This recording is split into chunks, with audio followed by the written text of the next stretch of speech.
किसी पोथी में इतनी सामर्थ्य नहीं है साहब, किसी पंथ में या किसी ग्रंथ में इतनी सामर्थ्य नहीं है जो उस तक पहुंचने का रास्ता दे दे। कृष्ण की कृपा है, कृष्ण की करुणा है जो मीरा के रूप में प्रकट होती है, मीरा के रूप में इस संसार में आती है और स्वयं तक पहुंचने का मार्ग बताकर चली जाती है। इसीलिए उसके जीवन में जो जो घटा, आप और मैं संसार में आए हैं कर्म के बंधन में बंधे आए हैं। शुभ अशुभ, हानि लाभ, यश अपयश, ये आपका और मेरा संचित क्रियमाण प्रारब्ध है। लेकिन भक्त जब इस संसार में आता है तो वो कर्म के बंधन में बंधा नहीं आता। भक्त भगवत प्रेरणा से आता है, भक्त भगवत कृपा से आता है। इसलिए उसके जीवन की एक एक घटना, उसके जीवन की एक एक क्रिया, उसके जीवन का प्रत्येक उद्देश्य, उसकी एक एक श्वास, एक एक स्पंदन आपको मालूम पड़ता हो कि आपके और मेरे जैसा है, लेकिन वस्तुतः वो ऐसा होता नहीं। आप और मैं कर्म से नियंत्रित हैं और भक्त भगवत कृपा से नियंत्रित होता है। आप और मैं परतंत्र हैं, बंधे हैं, बंधन दिखाई नहीं पड़ता लेकिन है। भक्त स्वतंत्र आता है। प्रेम का सबसे विलक्षण गुण यही है कि प्रेम आपको स्वतंत्रता प्रदान करता है, वैचारिक स्वतंत्रता, भावनात्मक स्वतंत्रता। किसी पाश्चात्य दार्शनिक ने कहा है कि if you love someone let them go, if they are yours they will come back after roaming all around the world. तो जैसा मैंने निवेदन किया कि भक्त आया है संसार में, कर्म के बंधन में बंधा नहीं आया। एक ही कारण है, भगवान ने भेजा है। किस लिए? आपको और मुझे राह देने के लिए, वो पथ देने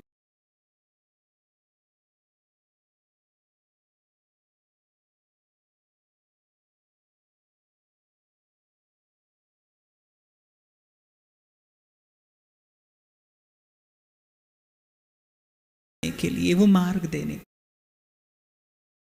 भक्तमाल कहती है भक्ति भक्त भगवंत गुरु चतुर नाम बपु एक। भक्त और भगवान में भेद नहीं है। और मैं तो कहता हूं कि भक्त भगवान ही भक्त होकर आता है। कृष्ण न मीरा होकर आते तो कौन कृष्ण के निकट जाने का मार्ग बताता? किसी पोथी में इतनी सामर्थ्य नहीं है साहब, किसी पंथ में या किसी ग्रंथ में इतनी सामर्थ्य नहीं है जो उस तक पहुंचने का रास्ता दे दे। कृष्ण की कृपा है, कृष्ण की करुणा है जो मीरा के रूप में प्रकट होती है, मीरा के रूप में इस संसार में आती है और स्वयं तक पहुंचने का मार्ग बताकर चली जाती है। इसीलिए उसके जीवन में जो जो घटा, आप और मैं संसार में आए हैं कर्म के बंधन में बंधे आए हैं। शुभ अशुभ, हानि लाभ, यश अपयश, ये आपका और मेरा संचित क्रियमाण प्रारब्ध है। लेकिन भक्त जब इस संसार में आता है तो वो कर्म के बंधन में बंधा नहीं आता। भक्त भगवत प्रेरणा से आता है, भक्त भगवत कृपा से आता है। इसलिए उसके जीवन की एक एक घटना, उसके जीवन की एक एक क्रिया, उसके जीवन का प्रत्येक उद्देश्य, उसकी एक एक श्वास, एक एक स्पंदन आपको मालूम पड़ता हो कि आपके और मेरे जैसा है, लेकिन वस्तुतः वो ऐसा होता नहीं। आप और मैं कर्म से नियंत्रित हैं और भक्त भगवत कृपा से नियंत्रित होता है। आप और मैं परतंत्र हैं, बंधे हैं, बंधन दिखाई नहीं पड़ता लेकिन है। भक्त स्वतंत्र आता है। प्रेम का सबसे विलक्षण गुण यही है कि प्रेम आपको स्वतंत्रता प्रदान करता है, वैचारिक स्वतंत्रता, भावनात्मक स्वतंत्रता। किसी पाश्चात्य दार्शनिक ने कहा है कि if you love someone let them go, if they are yours they will come back after roaming all around the world। तो जैसा मैंने निवेदन किया कि भक्त आया है संसार में, कर्म के बंधन में बंधा नहीं आया। एक ही कारण है, भगवान ने भेजा है। किस लिए? आपको और मुझे राह देने के लिए, वो पथ देने के लिए, वो मार्ग देने के लिए। राजस्थान कि वो भूमि जिस पर जाने आज तक कितने वीरों ने, कितने भक्तों ने जन्म लिया और अद्यावधि ये भूमि गौरवान्वित रही है भक्तों के और वीरों के जन्म से।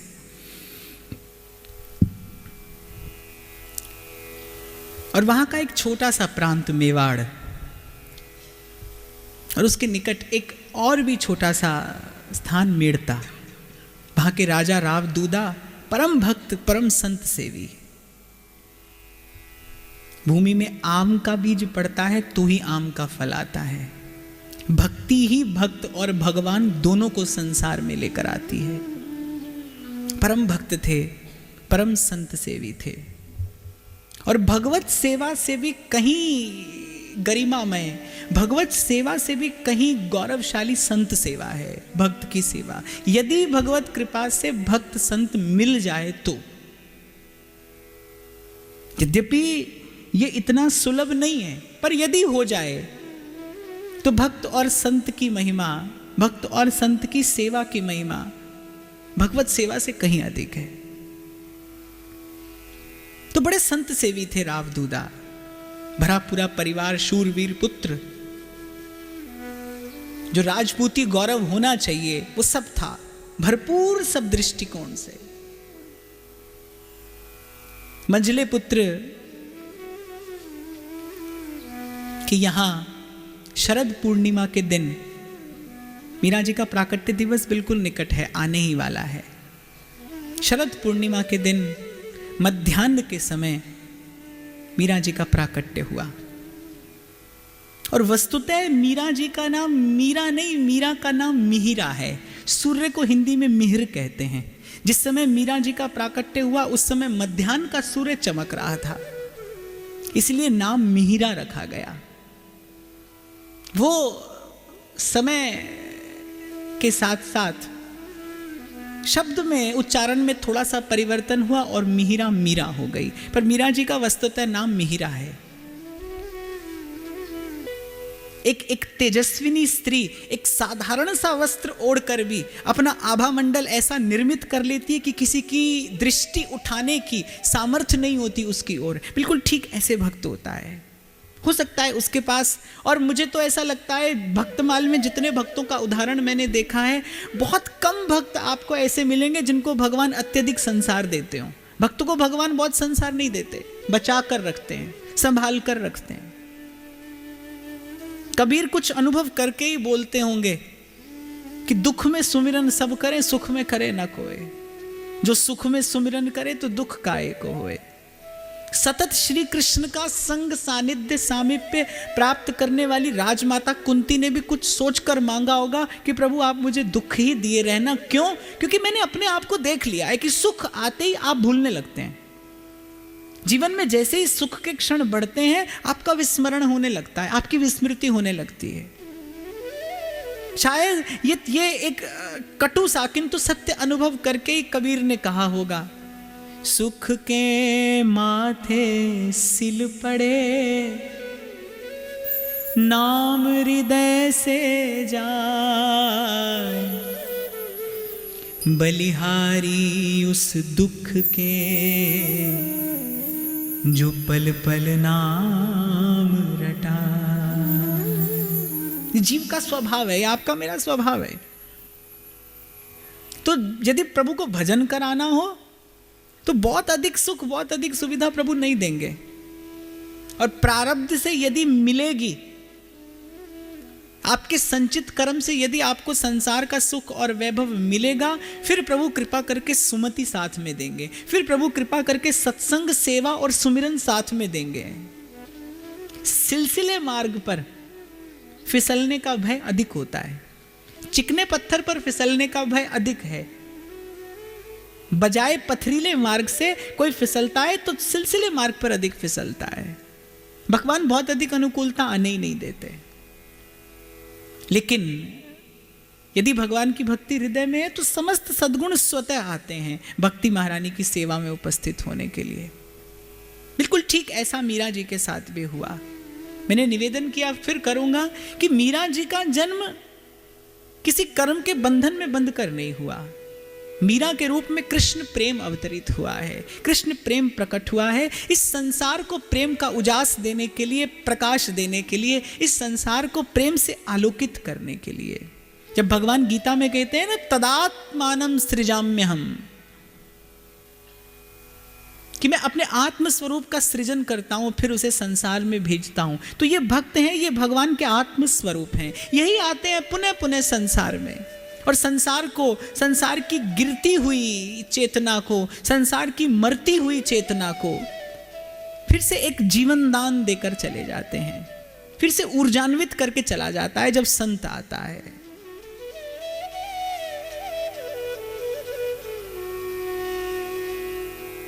श्री नानक जैसा कोई एक आता है, युग युगांतर तक जीव उसके बनाए जहाज में बैठता है और भव से पार हो जाता है। कोई एक आता है और पूत के पांव पालने में ही दिखाई पड़ते हैं। बिल्कुल ठीक ऐसा ही अपरूप रूप मीरा जी का। और फिर निवेदन करूंगा कि वो रूप नहीं जो मन को मैला कर दे, वो रूप जो मैले मन को भी शुद्ध करने की सामर्थ्य रखता हो, वो रूप जिसके निकट जाते ही आपको एक विचित्र सी पवित्रता का अनुभव होता हो, वो रूप जिसका दर्शन, जिसका सेवन करके आप अपने मन में एक विलक्षण सी निर्मलता का अनुभव करते हो, ऐसा दिव्य रूप मीरा का। लेकिन बाल सुलभ चेष्टा कैसी है मीरा जी की कि संसार के किसी खेल खिलौने में मन नहीं लगता, कभी खिलौने के साथ नहीं खेलती। कोई है जो प्रतिपल मीरा के श्वास को अपनी ओर आकर्षित करता है, कोई है जो खींचता है मीरा के मन को, मीरा के चित्त की वृत्ति को, कोई है जो संसार में मीरा को नहीं रमने देता। जब हर प्रयत्न के बाद आपका संसार का कार्य विफल होता हो, असफल होता हो, तो समझ जाना कि प्रभु आपको अपने मार्ग पर लेना चाहते हैं। घबराना नहीं। एक बालक को जब ऊंचे हवा में उछाला जाता है तो बालक रोता नहीं, हंस देता है, खिलखिलाता है, किलकारी मारता है। क्यों? क्योंकि वो जानता है कि मुझे संभालने वाला कोई है। ऐसे ही जब जीवन के मार्ग पर बहुत प्रतिकूलता आने लगे, जब जहां आप जाएं वहां असफलता हो, हताशा हो, निराशा हो, तो निराश नहीं होना। ऐसा समझना कि जैसे God has switched off all the lights before throwing a surprise party. कुछ मिलने वाला है आपको। हताशा ना आए जीवन में, निराशा ना आए जीवन में। इसी के लिए सत्संग भी है। गुम रहती है मीरा, डूबी है, खोई है कहीं, लेकिन उस डूबने में, उस खोने में, उस उदासी में भी एक विचित्र सा सुख है। कितना प्रयास करती है मीरा की माँ, जब मीरा सन्मुख नहीं होती, कितना प्रयास करती है मीरा की माँ कि इसे खेल में लगाऊंगी, खिलौनों में लगाऊंगी, सखियों में लगाऊंगी, सहेलियों में लगाऊंगी। लेकिन जब मीरा के निकट जाती है तो मीरा की उस गहन उदासी में मीरा की माँ का भी खो जाने का मन करता है, डूब जाने का मन करता है। मीरा के दादा राव दूदा, जैसा मैंने कहा, परम भक्त, परम संत सेवी, और मीरा जी के महल में संतों का आना जाना होता ही रहता था। साधु संग मीरा जी को जन्म से मिला, और सबसे बड़ा सत्संग, सबसे बड़ा साधु संग था मीरा के दादा का संग। दिन रात दिन मीरा का प्रयास यही रहता कि अपने दादा के निकट बैठूं, कुछ संतों की बात सुनूं, कुछ भगवत चर्चा सुनूं, कुछ देवों की गाथा सुनूं, कुछ ऋषियों की गाथा सुनूं। यहीं से पोषण हुआ इस बीज का। सतत सत्संग मिल रहा था मीरा को, ऐसा सुंदर पोषण हो रहा था इस बीज का। भगवान ने व्यवस्था की। जैसे भगवान जब धराधाम पर आते हैं तो भगवान के आने से पूर्व उनका धाम, उनका परिकर सब आता है।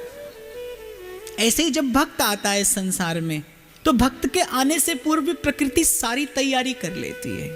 भक्त को कब, कहाँ, किस प्रकार, कौन सी लीला करके प्रभु की लीला में सहयोगी होना है, भगवान की अघटन घटना पटीयसी लीला शक्ति सब संरचना करती है, सब निर्माण कर लेती है। एक बार राव दूदा के मन में इच्छा हुई तीर्थ यात्रा पर जाने की। मीरा ने हठ किया कि मैं भी चलूंगी।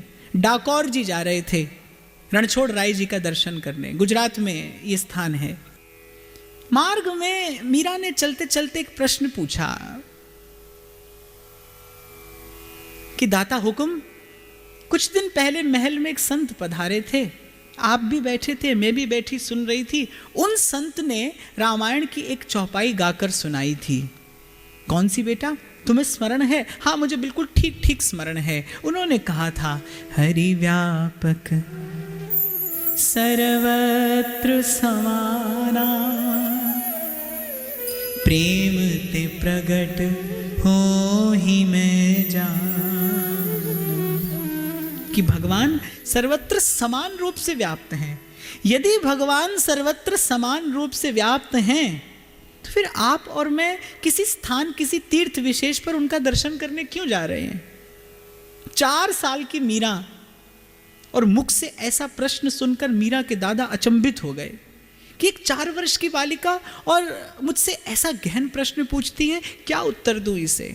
दादा ने टाल दिया।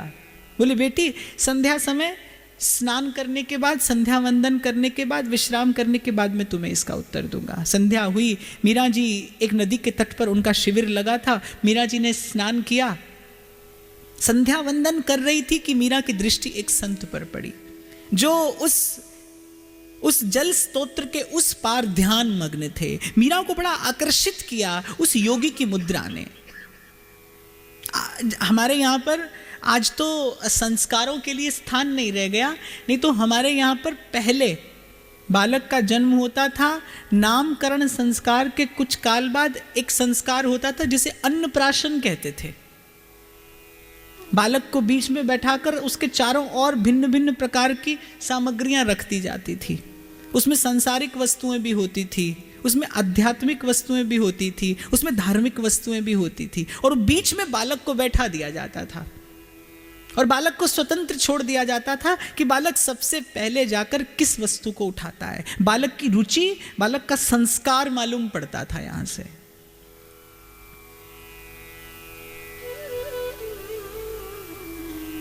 हो सकता है किसी बालक को जन्म लेते ही कोई फिल्मी सितारा आकर्षित करता हो, क्योंकि बालक भी अपने पूर्वकृत संस्कार लेकर आया है।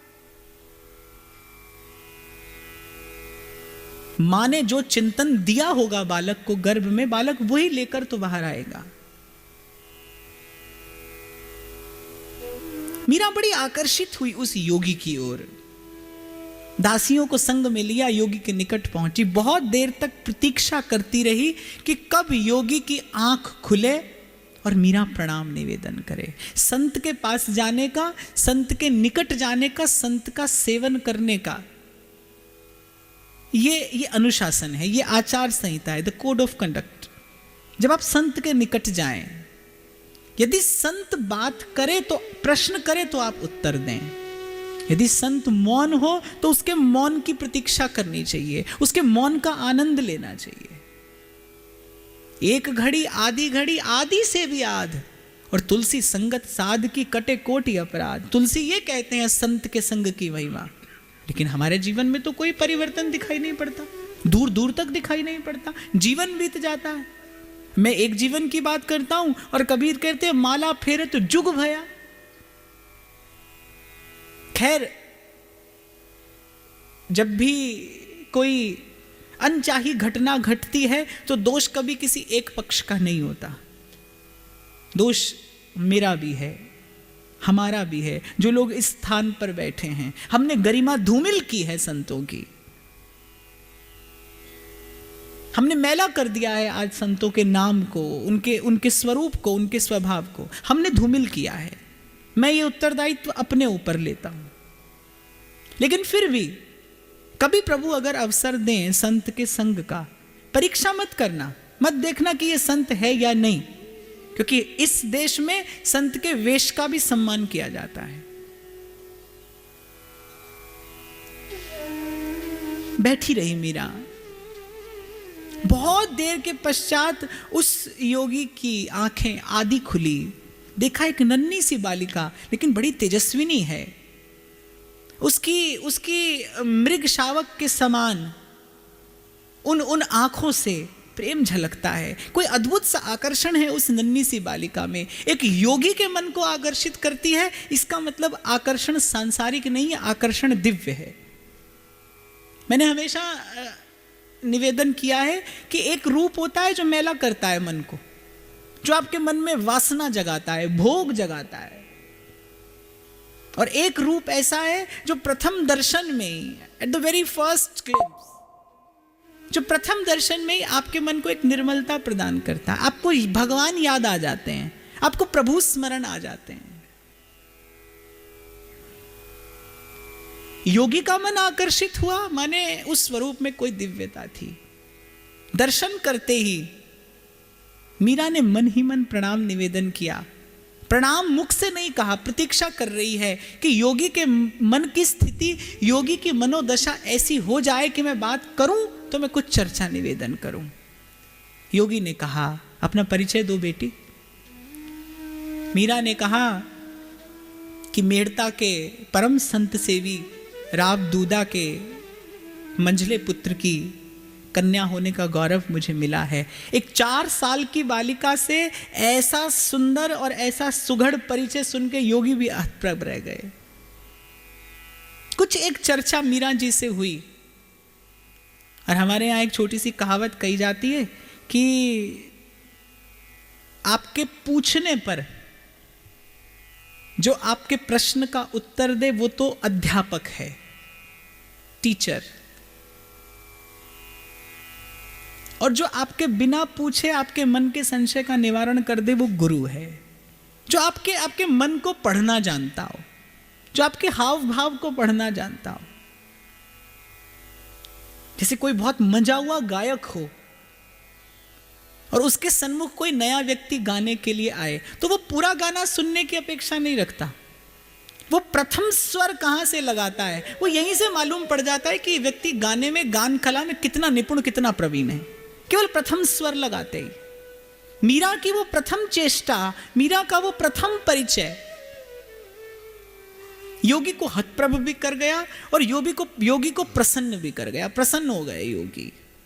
ऐसा नहीं है कि आपको और मुझे ही संत की आवश्यकता है, संत को भी आवश्यकता है कि वो अपने हृदय की वस्तु को, क्यों? क्योंकि ये धन ऐसा है, खर्चे ना खूटे, वाको चोर ना लूटे, और दिन दिन बढ़त सवायो। ये धन ऐसा है, ये विचार ऐसा है। इसीलिए मैं सदा एक बात निवेदन करता हूं कि मेरा सबसे बड़ा आदर यही है, मेरा सबसे बड़ा सम्मान यही है कि आप मेरे विचार को, आप मेरी इस विचारधारा को बांटें, लेकिन कहकर नहीं। विचारधारा को बांटने का मार्ग ये नहीं है कि आप मेरी बात 10 लोगों को सुना दें। एक संत की बात के प्रसार का तरीका यह है कि आप उसकी बात को जीवन में धारण करें, वो बात स्वतः प्रसारित होगी।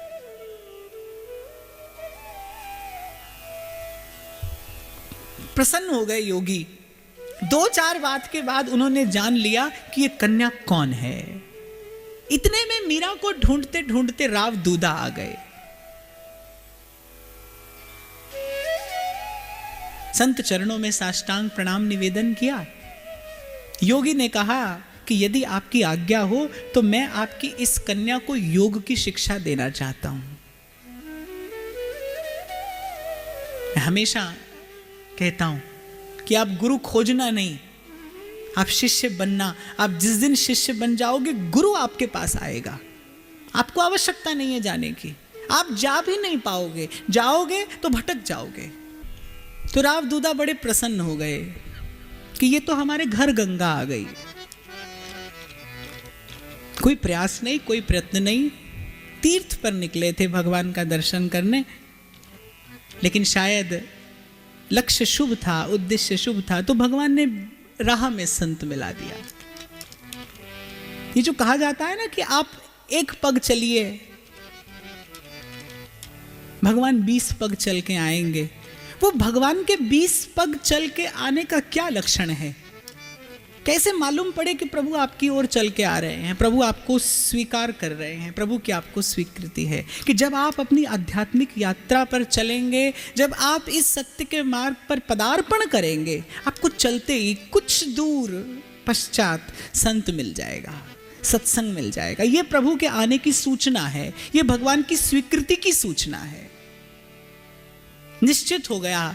योगी ने कहा कि मैं भी यात्रा पर आपके संग चलूंगा, भगवान का दर्शन करूंगा और उसके बाद लौट कर आऊंगा और आपकी इस कन्या को योग की शिक्षा दूंगा, क्योंकि उन्होंने राव दूदा से कहा, जहां तक मेरी दृष्टि जाती है मैं देख सकता हूं कि आपके घर में साक्षात भक्ति महारानी का अवतरण हुआ है। जिस प्रकार गंगा का उद्गम गंगोत्री से होता है और वो गंगा सागर में जाकर विश्राम पाती है, किंतु अपने उद्गम स्थल से सागर तक पहुंचने की यात्रा करते करते गंगा जहां जहां जाती है वो स्थान तीर्थ बनता चला जाता है। जिस भूमि का गंगा स्पर्श करती है वो भूमि उर्वरक हो जाती है, उपजाऊ होती है। जो जो संग में आता है, जो जो राह में मिलता है, गंगा सबको पवित्र करती हुई चलती है। तो राव दूदा, आपके घर में कोई और नहीं, आपके घर में तो साक्षात भक्ति रूपी मंदाकिनी प्रकट हुई है। ये वो गंगा है, ये जहां जहां जाएगी वो भूमि, वो स्थान, वो व्यक्ति, वो भाव, वो परिवेश कृष्णमय हो जाएगा, भक्तिमय हो जाएगा, भावमय हो जाएगा। आज से पूर्व भी जिसने मीरा को देखा था उसने मीरा का गुणानुवाद ही किया था। राव दूदा बड़े गौरवान्वित होते थे, बड़े प्रसन्न होते थे। अनेक कुलों की भक्ति, ध्यान से सुनना, अनेक कुलों की भक्ति पूर्ण होती है तब जाकर कुल में कोई भक्त पैदा होता है। तब किसी जननी की कोख से कोई भक्त पुत्र उत्पन्न होता है, कोई भक्त कन्या उत्पन्न होती है। अनेक जन्मार्जितम पुण्यम सतर्यति सतर्यति सलोकांस तारयति। और कोई एक ऐसा आता है जो स्वयं भी तरता है, और जो निकट आता है, जो संपर्क में संसर्ग में आता है, जो समीप आता है, वो उसका भी कल्याण करता है। चंदन के वृक्ष जैसा होता है भक्त। जो कुल्हाड़ी काटने जाती है वो कुल्हाड़ी भी उस चंदन की सुवास से सुवासित हो जाती है, महकने लगती है। तीर्थ करके लौटे, आते आते उत्तर दे दिया राव दूदा ने मीरा के उस प्रश्न का कि यदि भगवान सर्वत्र समान रूप से परिव्याप्त हैं, फिर तीर्थ पर जाने की क्या आवश्यकता है। तो राव दूदा ने बड़ा सुंदर उत्तर दिया कि पुत्री, तीर्थ पर भगवान के दर्शन करने नहीं जाया जाता। तीर्थ वो स्थान होता है जहां पर प्रेम ते प्रगट हो ही मैं जाना, जहां किसी भक्त की भक्ति से आकर्षित होकर, जहां किसी भक्त के भाव से द्रवीभूत होकर वो निराकार साकार हो जाता है, वो प्रकट हो जाता है, वो प्रत्यक्ष हो जाता है। चर्चा करते करते वापस मेड़ता पहुंचे। मीरा की योग की शिक्षा आरंभ हो गई। आश्चर्यचकित थे वो मीरा के गुरु कि प्रथम दिन जब गुरुदेव ने कहा कि बेटा एक बार आंख बंद करके बताओ क्या दिखाई देता है, आंख बंद करते ही जो ही उन योगी राज ने पूछा कि पुत्री क्या दिखाई पड़ता है, और हतप्रभ रह गए वो उत्तर सुनकर कि कोटि कोटि सूर्यों का प्रकाश है। आंख बहुत देर तक बंद नहीं की जाती, आप आज्ञा करें तो मैं आंख खोल लूं। आश्चर्यचकित रह गए योगी।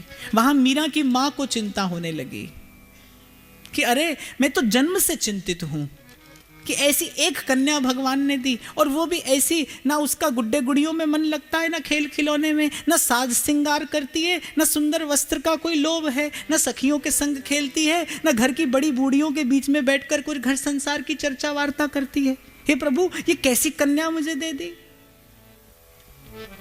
आज बड़ी छोटी सी अवस्था में अगर बालक भजन करने लग जाए ना, तो पड़ोसी सबसे पहले परेशान हो जाता है। ऐसा मेरे जीवन में हुआ, मैं इसलिए आपको बता रहा हूं। मैं भी अपने माता पिता का एकमात्र पुत्र हूं। सांत्वना देने आते थे लोग, समझाने बुझाने के लिए आते थे। अरे ये बालक को किस रास्ते पर डाल दिया, आपका एक एक बालक है। ये संसार की चाल है, ये संसार की गति है, संसार का दृष्टिकोण है, संसार ऐसे ही देखता है। गीध की दूरदृष्टि तो होती है, ध्यान से सुनना। गीध जो होता है उसकी दूरदृष्टि तो होती है, वो बहुत दूर तक तो देख लेता है, लेकिन उसको मोती पड़ा नहीं दिखता, उसको मांस का लोथड़ा ही दिखाई पड़ता है। उसकी दूरदृष्टि तो है, लेकिन उसकी शुद्ध दृष्टि नहीं है। ऐसे हो सकता है संसार का कोई बड़ा बुद्धिमान व्यक्ति आपको बड़े पते की बात बता जाए अपने दृष्टिकोण से, लेकिन वो पता ठीक हो ये कोई जरूरी बात नहीं है।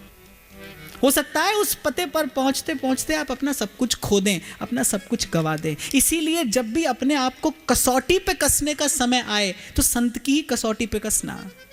ये भगवान की श्रीमुख वाणी है कि महान पुरुष जिस मार्ग पर चल कर गए हैं वही मार्ग चलने योग्य है, वही मार्ग जीवन में धारण करने योग्य है।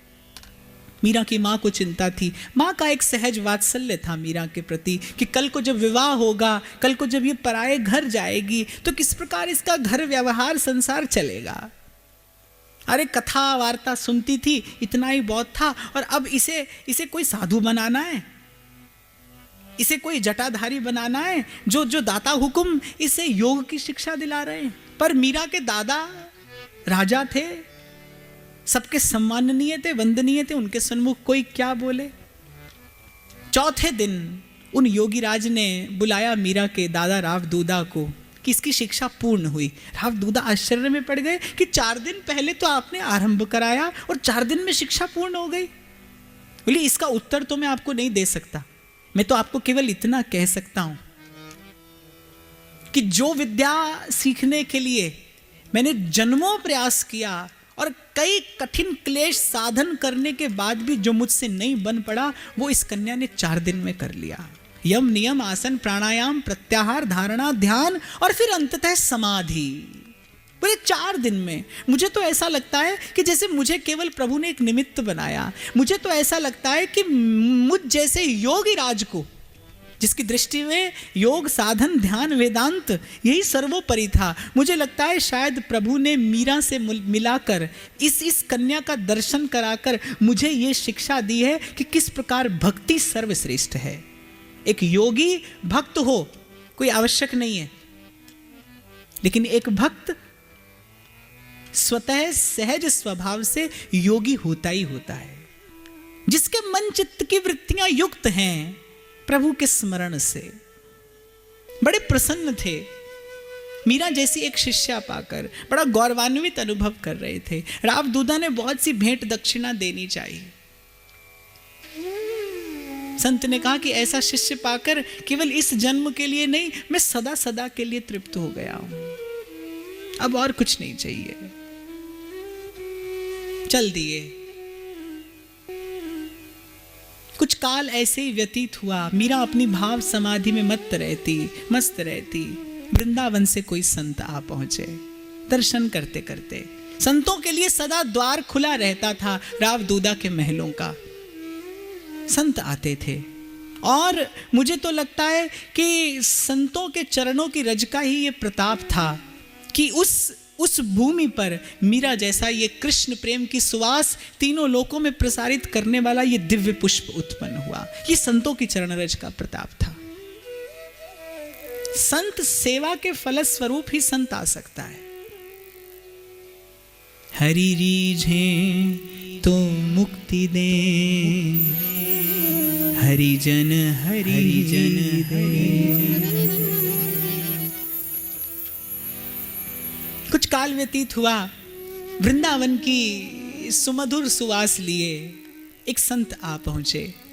द्वार पर खड़े कीर्तन कर रहे थे। राव दूदा ने बुलाया, बैठाया, सम्मान दिया। और बड़ा अद्भुत उन संत का व्यक्तित्व था कि मौन भी बैठते थे तो उनके आसपास बैठने वाले व्यक्ति को मंद मंद स्वर सुनाई पड़ता था। जय जय श्यामा, जय जय श्याम, जय जय श्री वृंदावन धाम। जय जय श्याम, जय जय श्री वृंदावन धाम। जय जय श्यामा, जय जय श्याम, जय जय श्री वृंदावन धाम। जय जय श्यामा, जय जय श्याम, जय जय श्री वृंदावन धाम। जय जय श्यामा, जय जय श्याम, जय जय श्री वृंदावन धाम। जय जय श्यामा, जय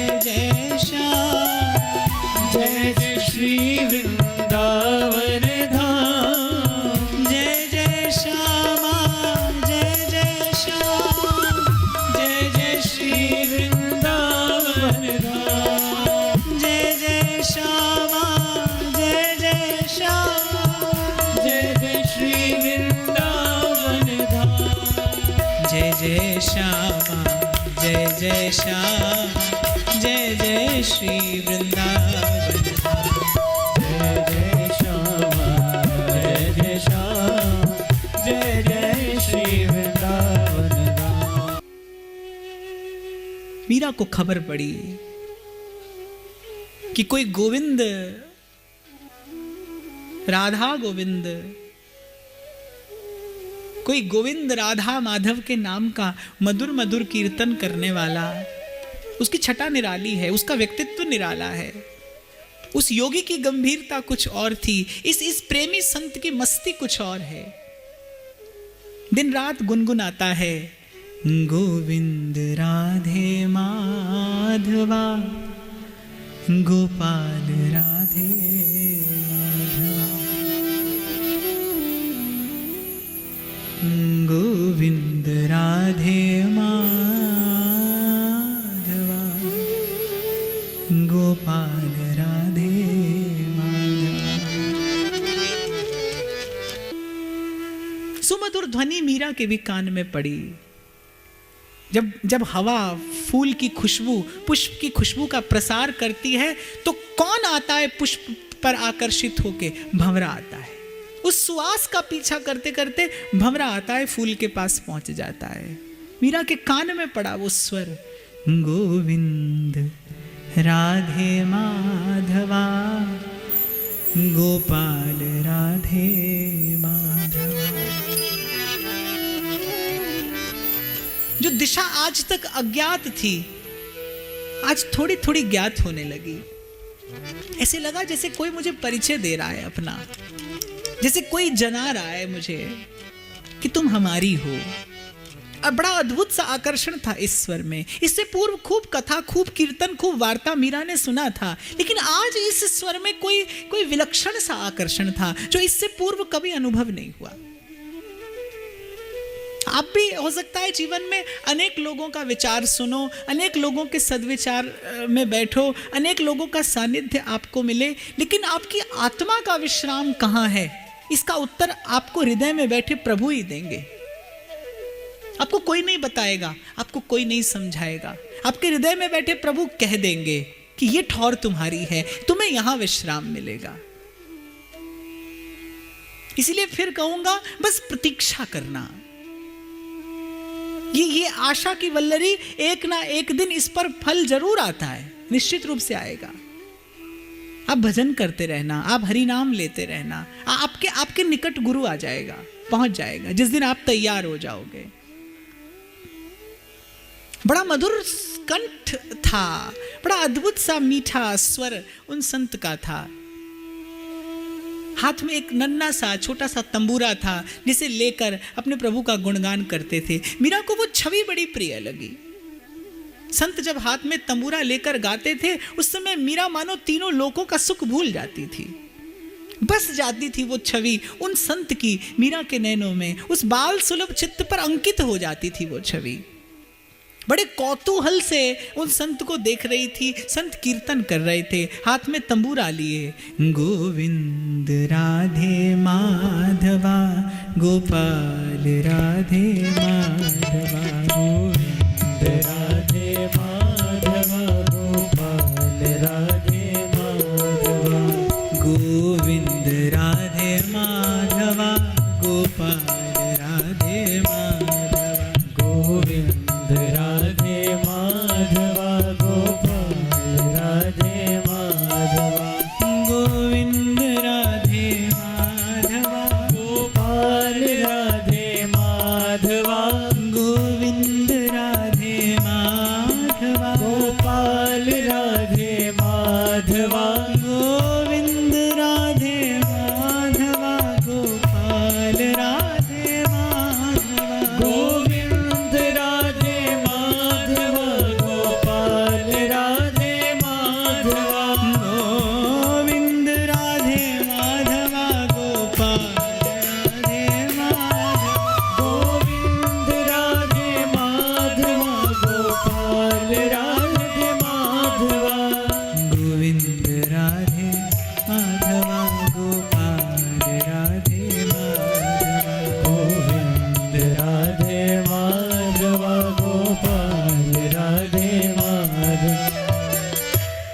संध्या का समय था, अपने प्रभु को रिझा रहे थे।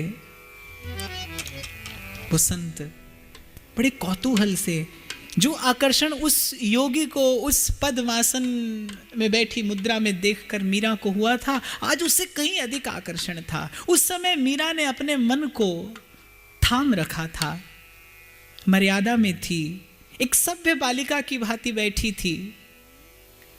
जब तक संत नहीं बोले थे तब तक मीरा ने प्रश्न नहीं किया था, पर आज मीरा के हृदय का वो धीरज जाने कहाँ चला गया। कीर्तन करते करते जाने किसने मीरा के हृदय से कह दिया कि क्या आप मुझे भी ऐसा संगीत सिखाएंगे। कीर्तन तो बाधित हो गया, लेकिन जब उन संत ने उस नन्ही सी बालिका के नैनों में वो प्रेम की तृषा देखी, वो संत समझ गए। भगवत रसिक की बातें रसिक बिना कोई समझ सके ना। घायल की गति घायल जाने, और के जिन घायल हुई।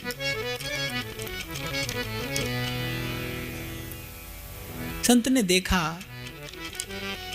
निगाहे फक्र में शाने सिकंदरी क्या है। निगाहे फक्र में शाने सिकंदरी क्या है, और नजर में शोखी न हो तो फिर दिलवरी क्या है। प्रेम की बात जिह्वा नहीं कहती, प्रेम की बात नैन कहते हैं। प्रेम की बात नैनों से कही जाती है, नैनों से सुनी जाती है।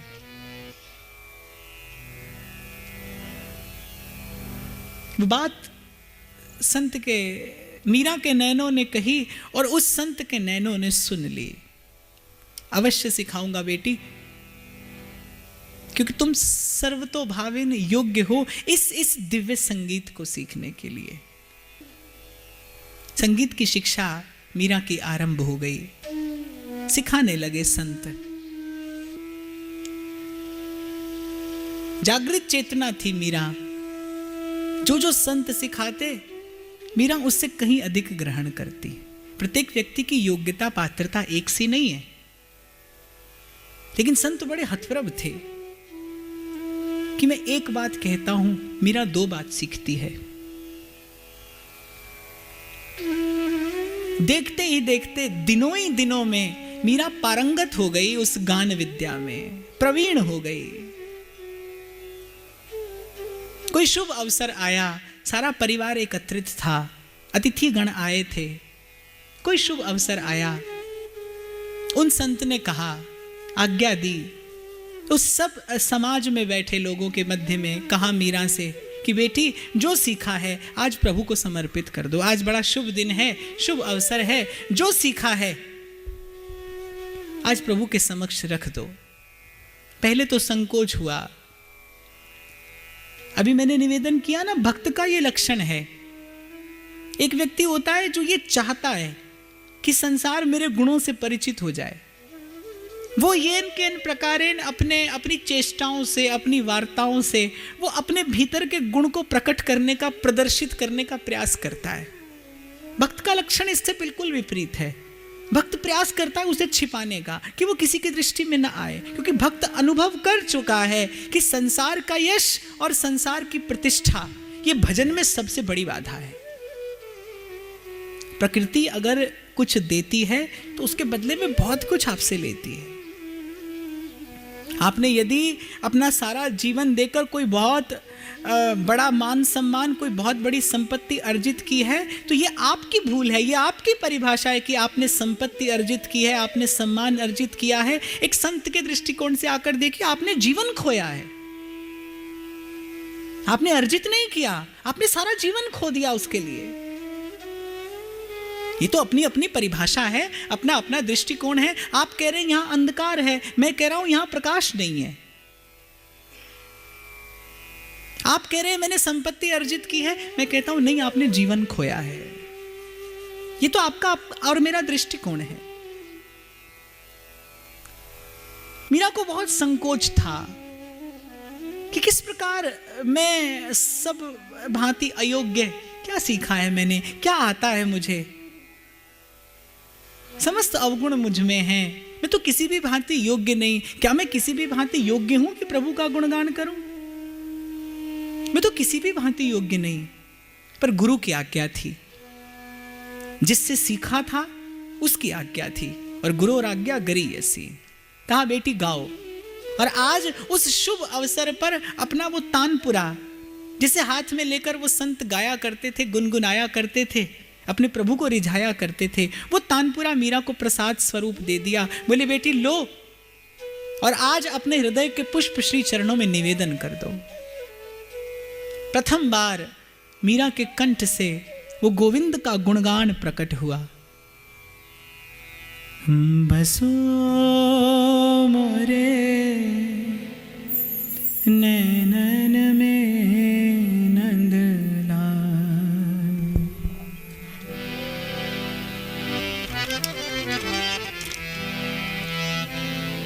मोहनी मूरत सावरी सूरत, मोहनी मूरत सावरी सूरत, चंचल नैन विशाल, बसो मोरे नैनन में नंदलाल, बसो मोरे नैनन में नंदलाल, मोहनी मूरत सावरी सूरत, मोहनी सूरत सावरी सूरत, चंचल नैन विशाल, बसो मोरे नैनन में नंदलाल, बसो मोरे नैनन में नंदलाल, बसो मोरे नैनन में नंदलाल, बसो मोरे नैनन में नंदलाल, नैनन में नंदलाल, बसो मोरे नैनन में नंदलाल, बसो मोरे नैनन में नंदलाल।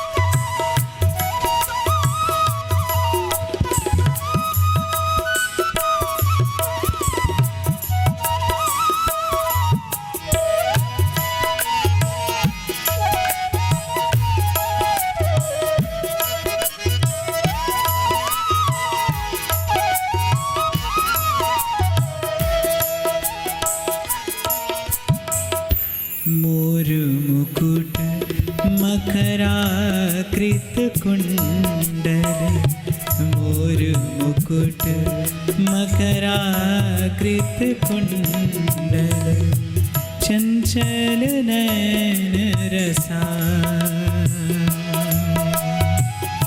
चंचल नैन रसाल, मीरा के प्रभु कबरे मिलोगे, मीरा के प्रभु कबरे मिलोगे, बेग मिलो गोपाल, बसो मोरे नैनन में नंदलाल, बसो मोरे नैनन में नंदलाल, बसो मोरे नैनन में नंदलाल, बसो मोरे नैनन में नंदलाल, बसो मोरे नैनन में नंदलाल, बसो मोरे नैनन में नंदलाल, बसो मोरे नैनन में नंदलाल, बसो मोरे नैनन में नंदलाल। मीरा के प्रभु गिर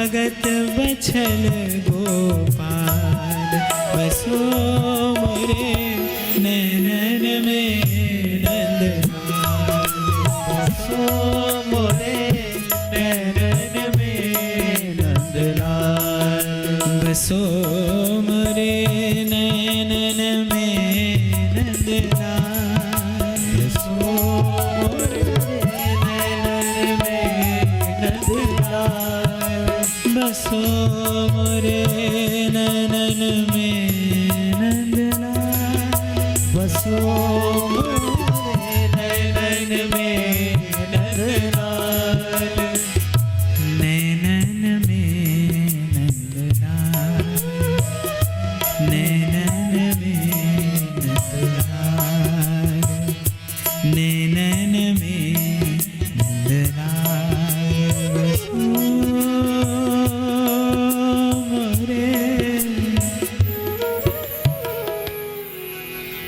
नैनन में नंदलाल।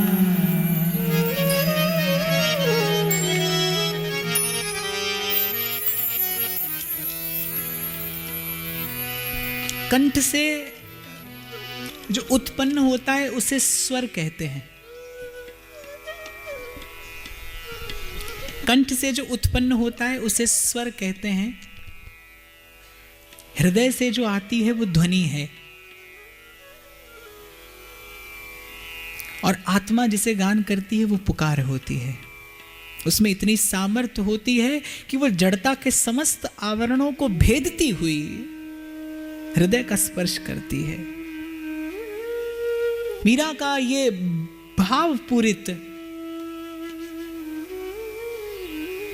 ये संत द्वारा प्रसाद रूप में प्राप्त श्री कृष्ण प्रेम की भावना से भावित ये गान पूरा हुआ। मीरा मौन हो गई और उस समय एक अद्भुत सी नीरवता थी, जैसे प्रत्येक चेतना उस प्रेम सिंधु में डूबकर जड़ हो गई हो। कुछ काल बाद सबकी आंख खुली, सब हतप्रभ थे। शायद प्रशंसा के लिए कोई शब्द उपयुक्त नहीं जान पड़ा राव दूदा को, केवल एक संकेत करके मीरा को अपने निकट बुलाया। गदगद स्वर, रोम रोम पुलकित। विश्वास नहीं हो रहा था राव दूदा को कि क्या मैं सत्य देख रहा हूं, कहीं ये मेरा केवल स्वप्न तो नहीं। क्या मेरे कुल में कोई ऐसी अद्भुत आत्मा, ऐसी दिव्य आत्मा आई है, ऐसी अमल आत्मा आई है? क्या मैं इतना सौभाग्यशाली हूं कि मैं अपने नैनों से, मैं अपनी आंखों से किसी ऐसे परम भक्त का दर्शन कर रहा हूं? भक्ति की महिमा जानते थे, भक्त की महिमा जानते थे। महत्संगस्तु दुर्लभो अगम्यो। आनंदित थे राव दूदा। आज उनके हृदय का आनंद कहते नहीं बनता कि आज अपनी दृष्टि से भक्त का दर्शन किया है। भूल गए कि ये मेरी नन्ही सी मेरी नातिन है, ये मेरे पुत्र की पुत्री है। भक्त का कोई कुल या जाति नहीं होता। ऊंच नीच घर अवतरे पर रहे